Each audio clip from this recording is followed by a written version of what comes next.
മലബാറിലെ ദേശീയ പ്രക്ഷോഭത്തെ ആസ്പദമാക്കിയുള്ള കുറച്ച് പോയിന്റ്സ് ആണ് ഇവിടെ പറയാനായിട്ട് പോകുന്നത്. അതിലേക്ക് നിങ്ങളെല്ലാവരും സ്വാഗതം ചെയ്യുന്നു. എൻ്റെ പേര് ലിജിൻ. നമ്മളുടെ വിഷയം മലബാർ കലാപങ്ങൾ. കേരളത്തിൽ ബ്രിട്ടീഷുകാർ ഭരിച്ച പ്രദേശമാണ് മലബാർ. മലബാർ ഏത് പ്രൊവിൻസിന്റെ കീഴിലാണ് ഉണ്ടായിരുന്നത്? മദ്രാസ് പ്രൊവിൻസ്. മലബാർ എന്ന പ്രദേശം മദ്രാസ് പ്രൊവിൻസിന്റെ കീഴിലാണ് ഭരണം നടത്തപ്പെട്ടിരുന്നത്. കേരളത്തിൽ ബ്രിട്ടീഷ് വിരുദ്ധ പ്രക്ഷോഭങ്ങൾ ഏറ്റവും ശക്തമായിരുന്നത് എവിടെയാണ്?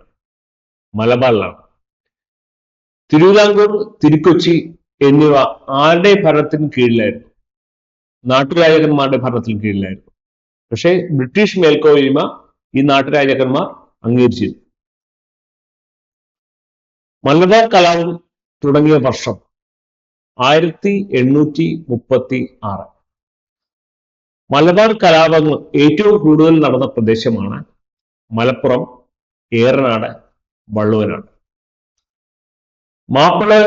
മാപ്പിളമാരുടെ നേതൃത്വത്തിൽ നടന്ന സമാന സ്വഭാവമുള്ള അക്രമ സംഭവങ്ങൾ അറിയപ്പെടുന്നതാണ് മാപ്പിള ലഹള. മാപ്പിള ലഹളകളെ കുറിച്ച് അന്വേഷിക്കാൻ നിയമിതമായ കമ്മീഷനാണ് TS സ്ട്രേഞ്ച് കമ്മീഷൻ. ഇത് 1852 നിലവിൽ വന്നത്. സ്റ്റേറ്റ് കമ്മീഷൻ റിപ്പോർട്ട് എപ്രകാരമായിരുന്നു എന്ന് വെച്ചാൽ, കലാപങ്ങൾക്ക് കാരണം മതവും വർഗീയതയുമാണെന്നാണ്. മതവും വർഗീയതയുമാണ് മലബാർ കലാപത്തിന് കാരണം എന്നാണ് സ്ട്രേഞ്ച് കമ്മീഷൻ പറയുന്നത്. മാപ്പിള ലഹളകളുടെ വർഗീയ കലാപമായി ചിത്രീകരിച്ച കമ്മീഷനായിരുന്നു TS സ്ട്രേഞ്ച് കമ്മീഷൻ. 1855 മാപ്പിള കലാപങ്ങളാൽ വധിക്കപ്പെട്ട മലബാറിലെ ജില്ലാ കളക്ടറായിരുന്നു HV കനോലി. ലോകത്തിലെ ഏറ്റവും പഴക്കച്ചെന്ന തേക്കിൻ തോട്ടം കനോലി പ്ലോട്ട് നിലമ്പൂരിലാണ് സ്ഥിതി ചെയ്യുന്നത്. ഇത് HV കനോലിയുടെ പേരിലാണ് അറിയപ്പെടുന്നത്. മലബാറിലെ കലാപങ്ങൾക്ക് കാരണം ജന്മിക്കാൻ സമ്പ്രദായവും ഭൂവുടമ സമ്പ്രദായവും ആണെന്ന് റിപ്പോർട്ട് സമർപ്പിച്ചത് വില്യം ലോഗനാണ്. മാപ്പിള ലഹളകൾ കാർഷിക കലാപമാണ് എന്ന് രേഖപ്പെടുത്തിയ റിപ്പോർട്ടാണ് ലോഗൻ റിപ്പോർട്ട്. 1887 ബ്രിട്ടീഷ് ഗവൺമെന്റ് മലബാറിൽ ആദ്യമായി ഭൂപരിഷ്കരണ നിയമം അഥവാ കുടിയാൻ നിയമം കൊണ്ടുവന്നത് ഏത് റിപ്പോർട്ടിന്റെ പശ്ചാത്തലത്തിലാണ്? ലോഗൻ റിപ്പോർട്ടിന്റെ പശ്ചാത്തലത്തിലാണ്. മലബാർ കോമ്പൻസേഷൻ ഫോർ ടെനൻസ്, ഭൂപരിഷ്കരണ നിയമം അഥവാ കുടിയാൻ നിയമം. മലബാറിലെ ഭൂപരിഷ്കരണ നിയമങ്ങളിലെ പിതാവ് എന്നറിയപ്പെടുന്നത് വില്യം ലോഗനാണ്. മലബാറിലെ കുടിയാൻ നിയമങ്ങളുടെ പിതാവ് വില്യം ലോഗൻ. മലബാർ മാനുവൽ രചിച്ചത് ആരാണ്? William Logan 1887. മലബാർ മാനുവൽ എന്ന കൃതിയിൽ എത്ര അധ്യായങ്ങളാണ് ഉള്ളത്? 4 അധ്യായങ്ങളാണ് ഉള്ളത്. 1-ാം അധ്യായത്തിൽ എന്തിനെ കുറിച്ചാണ് മലബാർ മാനുവലിൽ വ്യക്തമാക്കുന്നത്? മലബാറിലെ ഭൂമിശാസ്ത്രത്തെ കുറിച്ചാണ് വ്യക്തമാക്കുന്നത്. മലബാർ മാനുവലിലെ 1-ാം അധ്യായത്തിൽ പരാമർശിച്ചിട്ടുള്ള നദിയാണ് കോരപ്പുഴ. മലബാറിലെ വടക്കേ മലബാർ എന്നും തെക്കേ മലബാർ എന്നും തിരിക്കുന്ന നദിയാണ് കോരപ്പുഴ. മലബാർ മാനുവലിലെ അധ്യായം 2-ൽ എന്തിനെ കുറിച്ചാണ് വിവരിക്കുന്നത്? മലബാറിലെ ജനങ്ങൾ. അധ്യായം 3-ൽ മലബാർ മാനുവലിലെ അധ്യായം 3-ൽ എന്തിനെ കുറിച്ചാണ് വിവരിക്കുന്നത്? മലബാറിലെ ചരിത്രം. അത് സാമൂതിരിയുടെ കാലം മുതലുള്ള ചരിത്രമാണ് മലബാർ മാനുവലിൽ ചിത്രീകരിക്കുന്നത്. അധ്യായം 4-ൽ പ്രതിപാദിക്കുന്നത് എന്തിനെ കുറിച്ചാണ്? മലബാറിലെ ഭൂനികുതി സമ്പ്രദായം, അതുപോലെ തന്നെ ഭൂമുടമ സമ്പ്രദായം, മാപ്പിള ലഹളകൾ തുടങ്ങിയ കാര്യങ്ങളാണ് അധ്യായം 4-ൽ പ്രതിപാദിച്ചിരിക്കുന്നത്. മലപ്പുറം സ്പെഷ്യൽ പോലീസ് രൂപീകൃതമായ വർഷം എന്നാണ്? 1884. മാപ്പിള ലഹള അടിച്ചമർത്തിനു വേണ്ടി ബ്രിട്ടീഷ് സർക്കാർ രൂപീകരിച്ച പോലീസ് സേനയാണ് മലബാർ സ്പെഷ്യൽ പോലീസ്. 1921-ൽ മലപ്പുറം സ്പെഷ്യൽ പോലീസ് ഏത് പേരിലാണ് മാറിയത്? Malabar special police. തുർക്കി ആദ്യ ഭരണത്തിലുള്ള പ്രദേശമാണ്. ഖിലാഫമാർ, ഖലീഫമാരുടെ ഭരണത്തിന് കീഴിലായിരുന്നു തുർക്കി. മുസ്ലിങ്ങളുടെ ആധ്യാത്മിക നേതാക്കളായിരുന്നു ഖലീഫമാർ. ഖലീഫമാരുടെ ഭരണം അടിച്ചമർത്താൻ ബ്രിട്ടീഷുകാരുടെ ശ്രമത്തിനെതിരെ ലോകത്തിലെ മുസ്ലിങ്ങൾ രൂപീകരിച്ച സംഘടനയാണ് ഖിലാഫത്ത് പ്രസ്ഥാനം. ആഗോളതലത്തിലുള്ള മുസ്ലിം മൂവ്മെന്റ് ആണ് ഖിലാഫത്ത് പ്രസ്ഥാനം. ഇന്ത്യയിൽ ഖിലാഫത്ത് പ്രസ്ഥാനത്തിന്റെ ആദ്യ സമ്മേളനം നടന്നത് 1919 മാർച്ചിൽ മുംബൈയിൽ വെച്ചാണ്. ഇന്ത്യയിൽ ഖിലാഫത്ത് പ്രസ്ഥാനത്തിന് നേതൃത്വം കൊടുത്തത് ആരാണ്?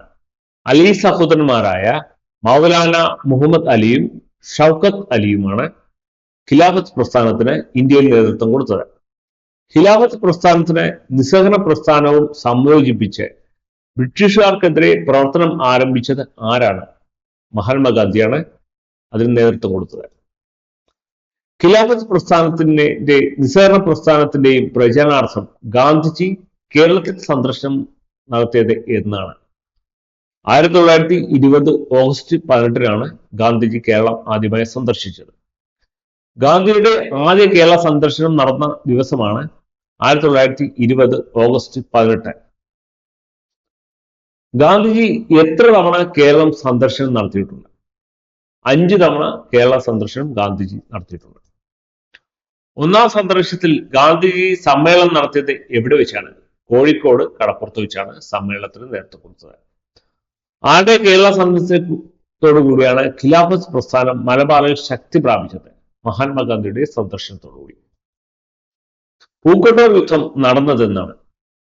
1921 ഓഗസ്റ്റ് 26 പൂക്കോട്ടൂർ യുദ്ധം നടന്നത്. ബ്രിട്ടീഷ് ഗവൺമെന്റ് മോഷണക്കുറ്റം ആരോപിച്ച് അറസ്റ്റ് ചെയ്യാൻ ശ്രമിച്ചത് ആരെയാണ്? ഖിലാഫത്ത് പ്രസ്ഥാനത്തിന്റെ സെക്രട്ടറി ആയിരുന്ന വടക്കേവീട്ടിൽ മുഹമ്മദിനെയാണ് മോഷണക്കുറ്റം ആരോപിച്ച് അറസ്റ്റ് ചെയ്യാനുള്ള ശ്രമം നടത്തിയത്. മലബാർ കലാപങ്ങളിൽ ഏറ്റവും പ്രധാന സംഭവമാണ് പൂക്കോട്ടൂർ യുദ്ധം. 1921 മാപ്പിള കലാപം ഏറ്റവും കൂടുതൽ വ്യാപിച്ച ഭാഗങ്ങൾ മലപ്പുറം, മഞ്ചേരി, തിരുവങ്ങാടി, പെരിന്തൽമണ്ണ. ഈ സ്ഥലങ്ങളെ കേന്ദ്രീകരിച്ച് രൂപീകരിച്ച ഗവൺമെന്റ് ആണ് ഖിലാഫത്ത് ഗവൺമെന്റ്. ഖിലാഫത്ത് ഗവൺമെന്റിന് നേതൃത്വം കൊടുത്തത് ആരൊക്കെയാണ്? അലി മുസ്ലിയാർ, സീതക്കോയ, കുഞ്ഞു മുഹമ്മദ് ഹാജി. ഖിലാഫത്ത് ഗവൺമെന്റ് തലവൻ ആരായിരുന്നു? അലി മുസ്ലിയാർ. മലബാർ കലാപം അവസാനിക്കാൻ ഉണ്ടായ സാഹചര്യം? അലി മുസ്ലിയാർ, സീതക്കോയ, കുഞ്ഞഹമ്മദ് ഹാജി എന്നിവരെ വധശിക്ഷയ്ക്ക് വിധിച്ചതാണ് മലബാർ കലാപം അവസാനിക്കാൻ ഉണ്ടായ സാഹചര്യം. 1921 മലബാറിലെ പോലീസ് മേധാവി ആരായിരുന്നു? RH Hitchcock. വാഗൺ ട്രാജഡി എന്നായിരുന്നു? 1921 നവംബർ 19. അറസ്റ്റ് ചെയ്യപ്പെട്ട മലബാർ കലാപകാരികളിൽ ചരക്ക് തീവണ്ടിയിൽ എങ്ങോട്ടാണ് അയച്ചത്? തിരൂരിൽ നിന്ന് കോയമ്പത്തൂരിലേക്കാണ് അയച്ചത്.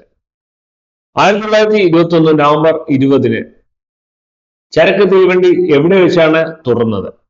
പോത്തന്നൂർ റെയിൽവേ സ്റ്റേഷനിൽ വെച്ചാണ് തുറന്നത്. ഇത് കോയമ്പത്തൂരിന് സമീപമുള്ള ഒരു റെയിൽവേ സ്റ്റേഷനാണ്. തുറന്നപ്പോൾ അതിൽ ഉണ്ടായിരുന്ന എത്ര പേർ ശ്വാസം മുട്ടി മരിച്ചിരുന്നു?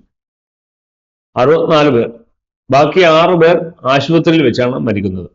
വാഗൺ ട്രാജഡി ദുരന്തത്തിൽ എത്ര പേരാണ് മരിച്ചത്? 70 പേർ. വാഗൺ ട്രാജഡി പോത്തന്നൂരിലെ ഇരുട്ടര ദുരന്തം എന്ന് വിശേഷിപ്പിച്ചത് ആരാണ്?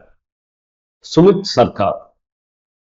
ദക്ഷിണ ഇന്ത്യയിലെ ജാലിയൻ ബാഗ് ദുരന്തം എന്ന് അറിയപ്പെടുന്നതാണ് വാഗൺ ട്രാജഡി.